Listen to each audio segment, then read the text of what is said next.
Përshëndetje nderuar teleshikues. Në këtë edicion unë nuk do të lija pa përmendur kam kohë që kërkoj të më vinte një drejtues dhe një lider i Aleancës Ardhmëria për Kosovën, partisë së nderuar të zotit Ramush Haradinaj.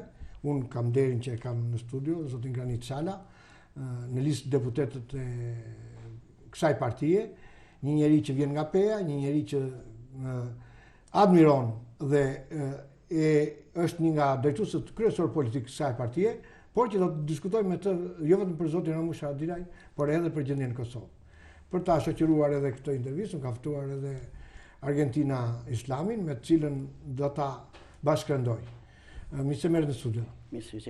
Zoti Granit, unë do ta filloj direkt me faktin që këto ditë pritet që gjyqi të japi vendimin kolmet Francës. Çfarë do ndodhë? Në vërtet, zoti Haradinaj është ndalur padrejtësisht, gjithë kjo është montuar politikisht, por besojmë në drejtësi, edhe me 2 mars shpresojmë që do të kthehet në Kosovë. Pra në datën 2 mars, jo shumë afër dhe pak ditë, është vendimi për të ardhur në Kosovë. Zoti Haradinaj ka thënë në shtypje në media që unë duhet të më pres vetëm familja dhe një rreth i miq shumë të ngushtë. Pse ka këtë mbledhje?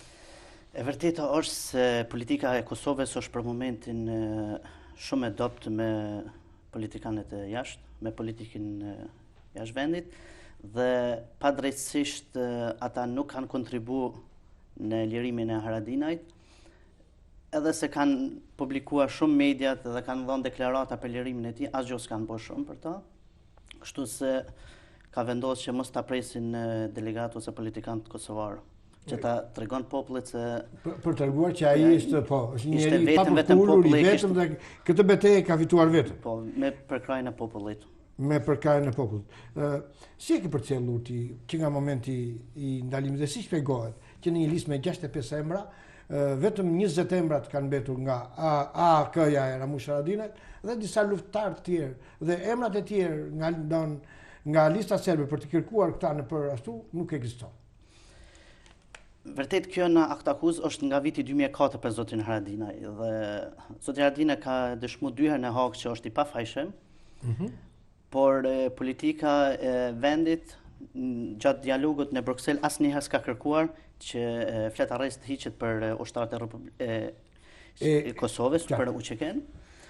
Dhe ky moment se zoti Haradinaj ka qenë edhe në Francë privat, do më thonë asnjë nuk është ndaluar. Ishte për kampionatin evropian, me pa Shqipërinë në tribunën kryesore i pritur me nderime me kështu. Si shpjegohet kjo? Dhe në momentin kur tani u ftuar nga Trump, nga presidenti Trump në ceremoni madhështore, ishte i vetmi i ftuar nga liderët kosovar. Lindi ky problem. Lindi ky problem. Atë ditë ka qenë zoti Haradinaj me familje në Francë, u ndalua padrejtësisht dhe sot është atje. Është atje. Si gjendja në PEI? Unë kam pasur fatin që kur ka ndodhur lufta e Kosovës, të gjithë ata që ishin për kampet në Tiranë, kështu ti çojmë në PEI, ta shikojmë nga afër. Ka ndryshuar PEI si qytet? Ka ndryshuar, po nuk është më ajo PEI e mas luftës, e vërtetë është, por tani për tani është kushtet jo evropiane. Për PEI mund shumë më shumë me bë. Por sikur ishte Ramush Haradinaj kryeministër që ai bëri aktin më të madh sublim, dorëzoi postin e kryeministrit vetëm për të shkuar në Hag dhe përsëri serbët vazhdojnë atë luftën e tyre dhe me sa kemi marrë vesh se fundi është puna e Rusisë, nuk është puna e Serbisë. Do kishin ndryshuar gjërat më shumë? Po, zoti Haradinaj është i vetmi lider që mundet shumë shpejt me bashku popullin për çdo rast. Dhe politika e Serbisë është një politikë shumë të quajtur e flesht ndaj shqiptarëve dhe nga frika që po të ndodhë diçka në atë pjesën e Mitrovicës, ata e formuan një mur në Mitrovicë dhe kishin frikë se një person si Ramush Haradinaj mundet mbrana natës 10.000 ushtarë i organizon shqiptar dhe kjo është arsyeja. I tremen serbët Ramush Haradinaj. Është i vetmi rrezik real i tyre. Po, është i vetmi person që ja ka përgjigjen vitin 98 dhe 99 Serbisë. edhe tani, edhe në Hagë ka ditë me mbrojt identitetin e shqiptarëve, edhe luftën çlirimtare, dhe Serbia e shes si një pengesë që të arrit futet në Kosovë prapë. Dhe kjo është arsyeja. Vërtet është edhe politika e Kosovës që janë pa. Si shpjegohet që të gjithë këta politikanë e Kosovës janë ulur 40 herë me palën serbe dhe asnjëherë nuk e kanë shtruar çështjen e pastrimit të listave, sepse ka dhe të kërkuar nga Kosova serb për krime lufte, ka dhe të kërkuar ashtu. Por kemi edhe një gjykatë Hage që i ka shqetësuar këto probleme. Përse e bën arsimtati me Isa Mustafa këtë gjë? Politika e Kosovës është pa oft për bisedime me Serbinë. Është e çuditshme se sa se shkojnë bisedime, shkojnë me durën xhepa. Ma shumë duket se shkojnë dhe me ndëgju se çfarë kërkon Serbia, jo se çka kërkon Kosova. Dhe shifet se këta dojnë ta formojnë edhe një zajednic, një kjo është si në Bosnjë, kjo është një tmerr i madh. Kërkojnë që demokracioni t'i falet Malizi shumë tokë. Po ta shikoj edhe mbrëmën në lajmet të gjitha sajtet evropiane, gjitha këto thoshin që edhe Fajon, një deputete e cila është e dyshimtë dhe është një deputete e madh, tha që nëse bën lëshim për demokracionin Kosova, atëherë do të hiqen vizat. Është pa drejt kjo kërkim nga Evropa. Evropa është shumë e gabuar në këtë moment, se nuk falet trojet ose tokat për një gjë se duhet ta epshin që kohë gjatë shqiptarëve në Kosovë. Është i vetmi Kosova është e luzuar nuk ka liri, edhe si na mes të Evropës. Por politika e Kosovës është shumë ta quaj e keqe, e pa oft për me bën një politikë jashtë vendit. Ti je në listë deputetën e zotit Ramush Haradinaj. Ç'është kjo listë ose çfarë synoni, sepse Ramush Haradinaj ka kërkuar zgjedhjet parakoshme. Nuk bën lëshim as Isa Mustafa as Arsim Thaçi. Unë jam listë për zgjedhjet e ardhshme. Aleanca kërkon një ndryshim brenda për brenda në aleancë, kërkon një frym të re dhe don një ndryshim të madh brenda për brenda vendit. Dhe është Isa Mustafa dhe Arsim Thaçi e shikojnë Kosovën si pronë e tyve, si pronë personale.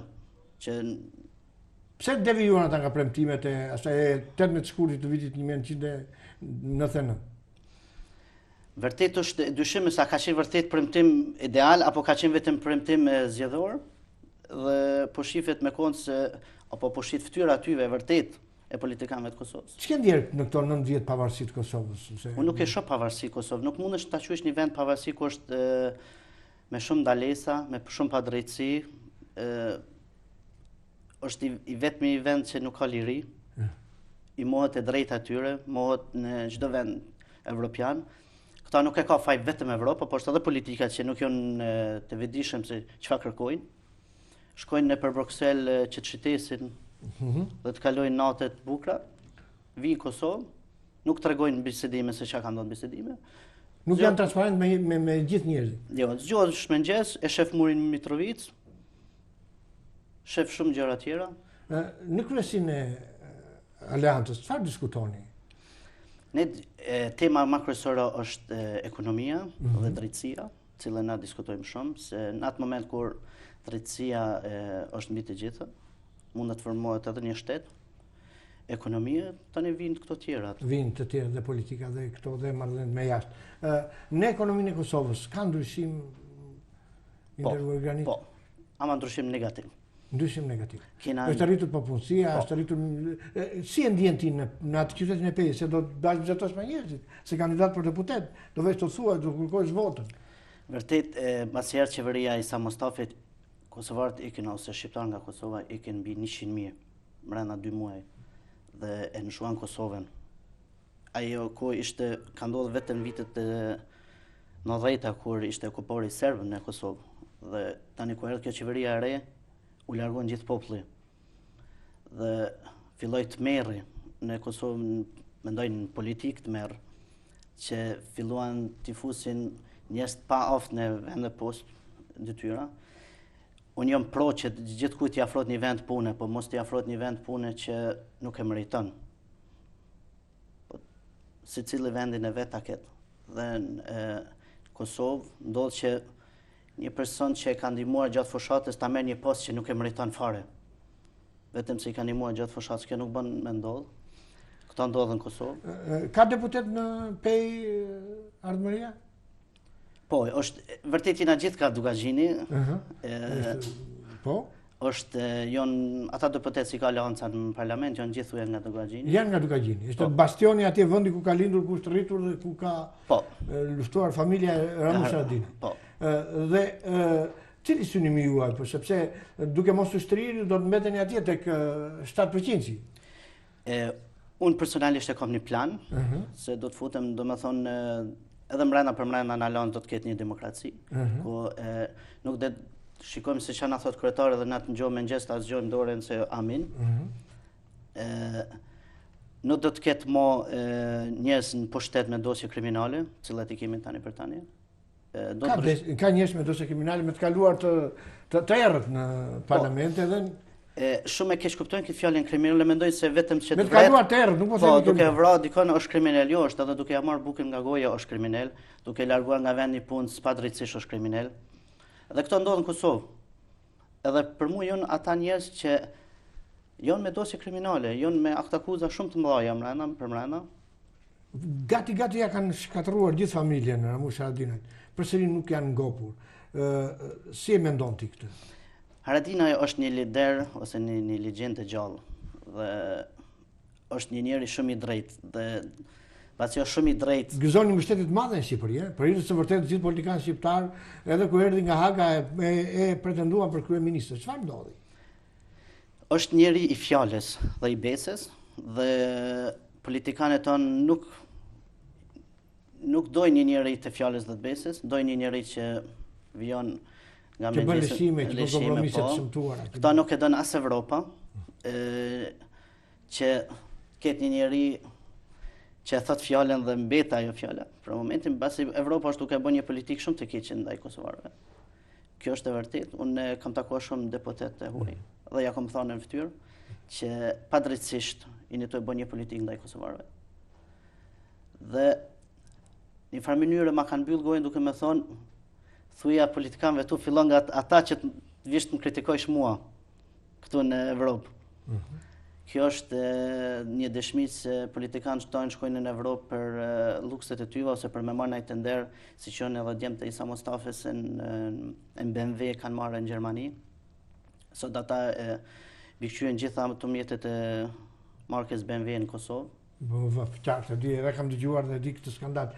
Respektojnë gjitha ata të rënë të luftës granit në Kosovë, ose sepse nga Aleanca janë më shumë se sa nga kushdo parti tjetër.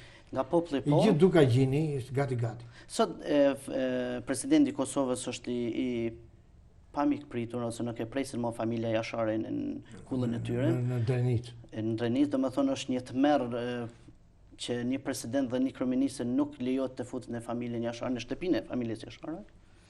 Pasi ata kanë një verzion që dojnë vendin dhe shohin se këta janë duke bërë padrejtësisht vendit vet. Dhe është e vetmi Haradinaj që pritet edhe në familje Jashari, pasi ky e majti premtimin edhe idealin e tina. Por kjo është politika kosovare, besoj në gjithë tashëm do të... Si ndjesh në Tiranë, Granit? Shumë mirë. Do në ndjem që është kryeqyteti i gjithë kombëtar. Po, ky është kryeqyteti shqiptar. Edhe në Shkopje ndjej një kënaqësi kur shkoj. Atje shoh një padrejtësi shumë të madhe në Shkop. Mbasi po ne do rregullojnë gjërat, se po ta shikojmë që ka një klim të re, inshallah ndodh me gjithë shqiptarët në gjithë Ballkanin. Edhe unë jam i bindur që duhet ndryshojnë nëse do në një stabilitet dhe një qetësi në Ballkan. Sepse janë shumë afër arritjes së marrëveshje me Zajevin, po dy deputetë shqiptar janë po me partinë e Zajevit, edhe një 20 bëjnë këta, nuk është gjë e keqe. Për herë të parë duket sikur gjua shqipe do pranohet si gjuhë zyrtare. Politika shqiptare në Shqipëri jashtë, se mbasi këtu në Shqipëri nuk e përcjelli shumë detaje në politikën brenda për brenda, po mund të flas për politikën e jashtëm Shqipërisë, është një politikë shumë e mirë. Dhe zoti Rama brenda ka dhe llafe, sepse kjo nuk kjo është politikë. E rëndësishme është që strategjia, ajo objektiva strategjike të politikës së jashtme të jenë të qarta. Po, dhe besoj se politika shqiptare ka luajtur një rol shumë të madh tani për tani në Maqedoni. një farë mënyrë i afroj gjithë bashkë dhe shpresoj që në shqiptarët e në Maqedoni t'i gëzojnë drejtat njëjta si Maqedonët. Mos të harron Maqedonia se shqiptarët janë shtet formues, nuk janë minoritet. Nëse shqiptarët dojnë mundën edhe ta ndojnë Maqedoninë, por ata nuk dojnë ndarje, dojnë që ta formojnë një shtet, të bashkëjetojnë me gjithë ata të tjerë. Më bëj një përmbledhje ose një thirrje, si shikon ti të ardhmen e Kosovës, por edhe të ardhmen tënde si një kandidat për deputet dhe si një deputet i ardhshëm. Unë besoj që Kosova do jetë një pjesë e Evropës dhe bashkë me Shqipërinë. Besoj se Kosova ka kapacitet që të jesh një Zvicër e Ballkanit, por jo me këta politikanë. Jo me këta politikanë. Je shumë pesimist. Jo me më vjen keq këtë. Si ndjen veten tani? Duhet të ekzistoja i kufiri atje në Morin apo në këto apo duhet sepse s'duam ne kur ai oficeri gjerman ose ajo të vat vulën pasaportun se si ndihen. Se e kemi hapur, i kemi çelur portat, i kemi më të drejtë për drejta me Shkupin. Me një kartë identiteti shkon në Shkup, shkon në Strug dhe kthehesh. Do ta heqim këtë barrierë? Unë mendoj se kufiti Kosovë-Shqipëri është e padrejtë. Shikoni në Evropë, në shtetet gjerman dhe francez, nuk ka kufi, nuk e kanë as gjuhë përbashkët, as kulturë, as gjë të përbashkët dhe bile dhe kanë pas luftat përbashkët dhe nuk kanë kufi. Kurse ne kemi një gjuhë, një kulturë, kemi një kufi. Kam thonë shpesh një padrejtësi ka ndodhur shumë shqiptarëve, kur nëse shkojmë nga Qemeria dhe vim deri në Lugin për Shevës, kalon 6 kufina ku në 2 pjesë janë shqiptarë. Kam që bëj se desha të thrisja çami këtu po. Qami me ziziet. Dhe ndodh një padrejtësi që kalojsh kufi, nga shqiptar të takoj shqiptar. Nga 2 pjesë. Dhe të kalojsh 6 kufi. 6 kufi. Pra, një kom me 10 milion banor, do të kalojsh 6 kufi për të takuar me njëri tjetër. Fjalën e fundit për Ramush Haradinaj për ta mbyllur këtë intervistë. Ramush Haradinaj është një njeri që kërkon drejtësi, është një njeri që don vendin e vet, nuk a thëmë këtë se jam në partitë tina, por është një njeri që man fjallën dhe premtimin. Ai ka qenë kryeministër kur ka ardhur koha që për vendin e vet, të e postin që të shkone në Hagë, ai ka qenë i gatshëm me njëherë dhe besoj që të ardhmen me Ramush Haradinaj do ndryshon shumë në Kosovë. Do jetë një festë e madhe e 2 marsit, sepse është liria e shtatë Gjergjer Lezalisë, ai zbërti Gjergjer Lezali ataj. Me 9 plagë në trup. Merë plagë dhe... Shpresojmë në drejtësi, nëse Franca... Unë çuditëm një gjë se Franca është një shtet evropian. Kanë marrëveshje me Serbinë ata. Janë miq të vjetër. Janë miq të vjetër, duam neve. Rusia, Franca dhe Serbia kanë një lidhje. Por unë shtroj një pyetje gjatë bombardimit në Kosovë, ka qenë edhe pjesë Franca e NATO-s, kur e ka sulmuar dhe e ka sulmuar që ka ndodhur padrejtësi me shqiptarët. Dhe sot, Franca është pikërisht ajo që ndron mendimin. Po, nuk ka ndodhur lufta në Kosovë në 1800-ën që të harrohet historia, por ka ndodhur në 89-ën. Dhe hala plak nuk janë mbyll. Dhe Evropa hap plak të reja për popullin shqiptar. Unë të falenderoj që të kisha në studio organit, unë të uroj të bësh deputeti i Aleancës, se neve më shumë e përdorim fjalën e ardhmëri sepse na duam të shikojmë nga e ardhmja me Ramush Haradinaj se sa për kështu dhe të urojmë mbarësinë. Faleminderit edhe juve për kohën. Kohën e keni të hapur gjithmonë tek studioja ime, ju kosovarët keni një vend special, një vend të veçantë sepse e meritoni. Ne jemi shqiptar, nuk jemi kosovarë. Da kosovarët e Shqipërisë, shqiptarët e Kosovës. Po. Është drejtë. Të nderuar teleshikues, bëjmë një hapësirë të shkurtër publicitare dhe rikthehemi me një të ftuar tjetër në studio. Faleminderit për vëmendjen.